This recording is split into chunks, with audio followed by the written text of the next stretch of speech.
Festival Danau Sentani resmi dibuka di Pantai Kalakote, Sentani, Jayapura pada Selasa 25 Oktober 2022 kemarin. Terdapat panggung musik di tepi Danau Sentani dengan latar belakang hamparan air dan gunung yang indah. Di halaman parkir berjajar tenda stand UMKM yang menjajakan berbagai produk mulai dari makanan, minuman, noken, pernak-pernik hingga topi mahkota khas Papua. Dan Tribuners, saat ini rekan kami Sigit sudah berada di sana dan akan menginformasikan langsung bagaimana situasi di sana. Silakan rekan.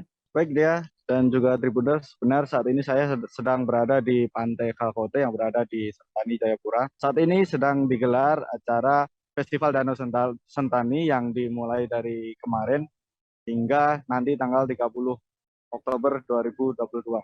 Di hari ini terdapat beberapa tenda UMKM yang berjajar di area parkir Pantai Kalkote yang menjual berbagai makanan, minuman, bahkan hingga pernak-pernik seperti noken dari lidi, terus ada juga lukisan kulit kayu dan sebagainya.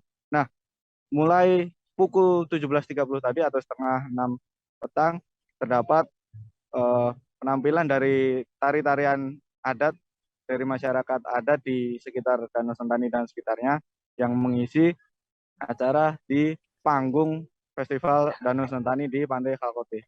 Acara ini akan terus berlangsung hingga Minggu tanggal 30 nanti, yang mana event ini sebenarnya event setiap tahun yang hanya digelar 3 hari saja, namun karena kali ini berbarengan dengan Kongres Masyarakat Adat Nusantara yang ke-6 di Papua, maka acara diperpanjang hingga hari Minggu nanti. Demikian rekan Dea.